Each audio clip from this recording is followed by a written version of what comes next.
Salut tout le monde, ici Rémi. Quand on veut investir en immobilier ou quand on veut faire un prêt d'argent en général, c'est bien plus facile quand on sait comment gérer nos finances. Et quand on gère bien nos finances, normalement, on a une bonne cote de crédit. Mais une cote de crédit, c'est quand même plus complexe que ça. Donc aujourd'hui, on regarde c'est quoi une cote de crédit et comment on fait pour l'améliorer, donc pour l'augmenter.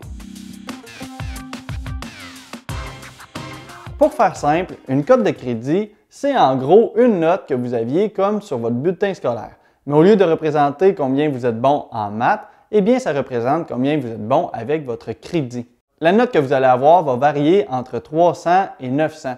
Et le but, c'est de viser le plus haut possible, c'est-à-dire d'être plus proche du 900 que de 300 évidemment.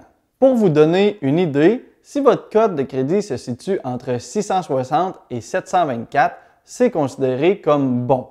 Si votre cote de crédit est entre 725 et 759, c'est considéré comme très bon. Et si vous êtes en haut de 760, c'est considéré comme excellent. Logiquement, ça veut dire que si vous avez une cote de crédit qui est en bas de 660, eh bien, ça veut dire que c'est mauvais. Et ça pourrait vous apporter des difficultés. La raison pourquoi ça pourrait vous nuire d'avoir une mauvaise cote de crédit, c'est que le chiffre représente votre capacité à être responsable avec l'utilisation du crédit.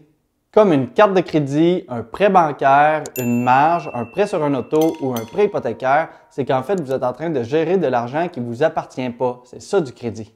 Plus que votre pointage de crédit est haut, ça veut dire que vous êtes responsable avec vos finances. Et être responsable, ça veut dire entre autres que vous payez votre maison à temps, que vous payez votre carte de crédit au complet et toutes ces choses-là. Donc, si vous n'êtes pas responsable pour bien faire vos paiements ou que vous n'avez tout simplement pas l'argent, eh bien, dans ce cas-ci, votre cote va baisser. Je vais mettre ça en contexte maintenant. Disons que vous voulez acheter une maison, mais que vous avez une cote de crédit qui est basse, c'est-à-dire à 550. Quand tu vas faire la demande auprès de la banque, eh bien la banque va aller vérifier ton dossier de crédit et ça se pourrait très bien qu'elle te revienne en te disant « Selon ton historique, on voit que tu ne paies pas tes paiements à temps, donc on ne veut pas te prêter, on ne voudrait pas perdre de l'argent. » Une mauvaise note, ça peut même t'empêcher d'avoir accès à un logement parce qu'un propriétaire, avec ton approbation bien sûr, peut aller vérifier ton pointage de crédit et prendre une décision si jamais ton crédit est bas. Et à l'inverse, si ton pointage de crédit est très élevé, eh bien ça pourrait te permettre d'avoir accès à des emprunts plus facilement, des emprunts plus élevés et des conditions de prêt qui sont favorables, comme des taux d'intérêt qui seraient plus bas. Voilà, vous comprenez maintenant pourquoi c'est important de comprendre et de maîtriser sa cote de crédit. Tout ça était un exemple très sommaire. On va maintenant aller voir les choses un petit peu plus détaillées. Juste avant, je veux prendre mon 10 secondes pour féliciter Noémie et Amélie, deux filles début vingtaine qui veulent se lancer et qui veulent utiliser la technique du house hacking pour pouvoir débuter, c'est-à-dire acheter un immeuble et habiter dans un des logements. Comme ça va leur permettre de possiblement acheter d'autres immeubles aussi rapidement. Bravo les filles et félicitations aussi à Sébastien pour tous les achats que tu as faits en 2021 et merci d'avoir envoyé ce message-là, c'est très gentil. Bon, donc première des choses, avant de vous dire c'est quoi la cote de crédit ou comment l'améliorer, il va falloir que vous sachiez c'est quoi votre propre note. Pour ça, il y a plusieurs moyens et je vais vous en montrer deux ici. Le plus simple pour ceux qui ont l'application, qui sont avec Desjardins, eh bien c'est d'aller dans le bas de l'application et tout simplement de cliquer sur « Ma cote de crédit ». C'est pas plus compliqué que ça. Vous allez avoir accès à votre cote de crédit et aussi votre historique au travers des 12 derniers mois parce que oui, votre cote elle va changer au travers du temps. Bon, de mon côté, ça n'a pas vraiment changé dans les derniers mois parce que j'ai la meilleure note possible, c'est-à-dire 900. Donc au final, on voit que mon historique n'a pas vraiment changé dans le temps. Mais avant de me lancer des fleurs, je dois dire que je n'ai pas vraiment fait quelque chose de spécial pour avoir cette note parfaite.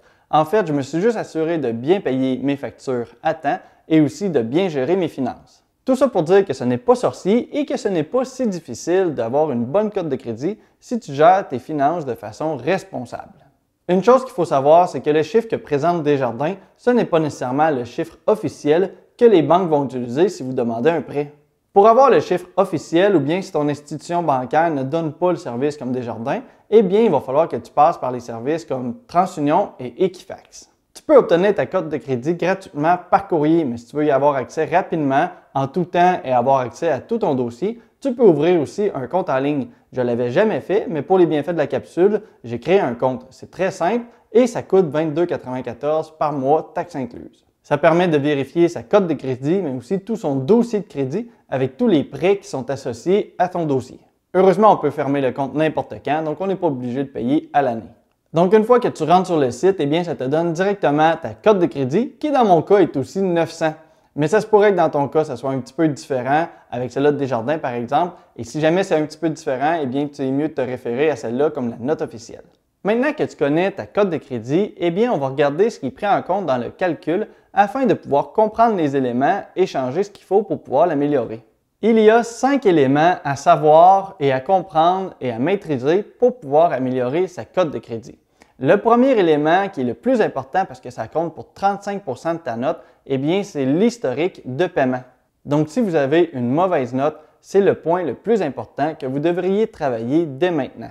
L'historique des paiements, ça veut dire en d'autres mots, est-ce que tu rembourses tes prêts comme ta carte de crédit ou ton prêt hypothécaire et tout ça, entre autres, dans les temps.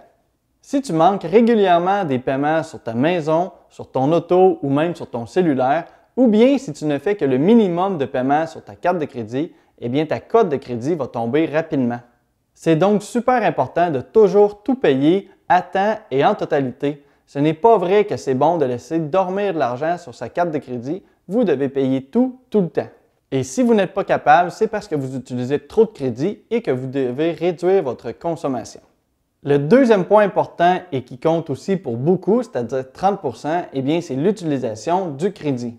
Pour comprendre l'utilisation du crédit, il va falloir que vous sachiez à combien de crédits vous avez accès au total. Disons que vous avez une carte de crédit avec un maximum d'emprunt de 8 000 $ et que vous avez une autre petite carte de crédit avec un maximum à 2 000 $. Eh bien, en tout, vous avez 10 000 $ d'accès au crédit. Si vous ne payez pas toujours votre carte, que vous avez accumulé de l'argent et que votre solde à la fin de chaque mois est de 9 900 $, eh bien, ce n'est pas très bon. Pour la banque, ce qu'elle voit, elle, c'est que vous utilisez votre crédit presque à 100%, c'est-à-dire que probablement que vous ne gagnez pas assez d'argent et que vous êtes obligé de payer des choses sur crédit sans avoir l'argent dans votre compte pour la payer. Donc au final, si la banque vous donne accès à plus de crédit au travers d'une autre carte de crédit ou d'un prêt hypothécaire, eh bien fort possiblement que vous ne seriez pas capable de le payer, donc ils ne voudront pas vous prêter. Une des choses que vous pourriez faire pour améliorer ce point-là, eh bien c'est par exemple si vous avez accès à une marge hypothécaire sur votre maison, ça pourrait être très bien de l'ouvrir. Par contre, n'oubliez pas de ne pas l'utiliser si vous n'êtes pas capable de la rembourser. En faisant ça, ça va diminuer votre ratio d'endettement. Prenons par exemple que vous avez accès à une marge hypothécaire sur votre maison d'une valeur de 25 000 $. Eh bien, en l'ouvrant, vous allez augmenter votre capacité d'emprunt. Et si vous avez quand même 9 900 $ sur vos cartes de crédit à la fin du mois, eh bien maintenant, ça ne représente plus 100% de l'utilisation de votre crédit, mais plutôt 40%. Et ça, la banque va aimer beaucoup plus ça. Mais encore là, 40% c'est élevé, vous devriez viser 30 ou 35% maximum de l'utilisation de votre crédit. Le troisième point à prendre en considération, c'est l'âge du crédit et ça compte pour 15%. Si vous venez tout juste d'avoir 18 ans et que vous ouvrez votre première carte de crédit, eh bien pour la banque, elle ne vous connaît pas du tout et elle ne sait pas quel genre de comportement tu as avec ton argent. Donc c'est normal qu'au début de ta vie active sur le crédit, eh bien ta note va être plus basse parce qu'elle ne connaît pas l'historique de tes paiements. Sur ce volet-là, il n'y a donc que le temps qui va pouvoir venir jouer en ta faveur. C'est pour ça qu'on entend qu'il est bon d'ouvrir une carte de crédit quand même tôt dans sa jeunesse pour que la banque apprenne tranquillement à savoir comment tu maîtrises ton argent. Donc c'est vrai si tu es jeune, mais c'est vrai aussi si tu es plus vieux mais que tu ne l'avais jamais ouvert de crédit auparavant ou bien si tu es un nouvel arrivant au Canada. Tout ça fait en sorte que ton dossier ici est encore vierge et que tu vas devoir le construire tranquillement. Le quatrième volet et qui compte pour 10% de la cote, eh bien ça se trouve avec les demandes sur le dossier. Si toi, tu regardes ta cote de crédit via Desjardins, TransUnion ou Borrowell, eh bien ça ne change rien. Ça, tu peux le faire autant de fois que tu veux, il n'y a pas de problème.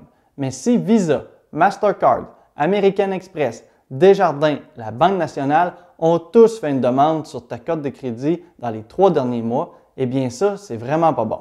Parce que ça insinue que tu as fait une demande à tout ce beau monde-là pour, disons, avoir accès à une carte de crédit. Et si tu as fait autant de demandes, eh bien, ça représente un comportement qui est désespéré, qui a absolument besoin d'avoir de l'argent. Donc, les banques ne voudront pas prêter à quelqu'un qui est désespéré. Mais si toi, tu veux faire une demande de prêt hypothécaire, eh bien, tu peux quand même aller voir 2-3 institutions qui vont vérifier ton dossier, mais tu es mieux de le faire, disons, en dedans de 2 semaines, plutôt que de le faire une demande à tous les mois. Parce que l'algorithme qui calcule tout ça, eh bien, il va comprendre que quand même, c'était, disons, pour avoir un prêt hypothécaire et ça n'affectera pas trop ta cote, plutôt que si tu fais une demande à tous les mois. Le dernier point, ce sont les dossiers publics et aussi la diversité du crédit qui compte en tout pour 10%. Dans ce point-là, on va retrouver plein d'informations publiques sur toi, comme si tu as déjà fait faillite, si jamais tu as des impôts qui ne sont pas payés, ou bien même si tu as un excès de vitesse que tu n'as pas payé. Bref, c'est plein de choses pas cool que tu ne veux pas avoir dans ton dossier. Au final, c'est tous ces 5 points-là qui, mis ensemble, vont composer ta cote de crédit. Si vous avez une mauvaise cote de crédit, vous pouvez l'améliorer. Évidemment, ça ne se produira pas du jour au lendemain, ça va prendre du temps, ça va aussi prendre des efforts pour ne pas répéter les erreurs financières que vous avez faites dans le passé, mais c'est tout à fait possible d'y arriver. Assurez-vous de ne jamais rater un paiement et de payer la totalité de votre carte de crédit tous les mois. Et aussi de diversifier vos dettes pour montrer que vous êtes capable de gérer plusieurs dettes, plusieurs paiements avec des taux d'intérêt qui sont différents. Pour arriver à faire tout ça, tu dois donc arriver à maîtriser tes finances en général et aussi augmenter tes revenus. Ça va t'aider. Donc, si tu veux en apprendre plus sur la finance et l'immobilier, tu peux t'abonner à la chaîne pour voir les prochaines vidéos. Comme toujours, si tu as apprécié le contenu, tu peux aimer la vidéo pour m'aider avec l'algorithme de YouTube. Merci de ton écoute, bon succès, à la prochaine!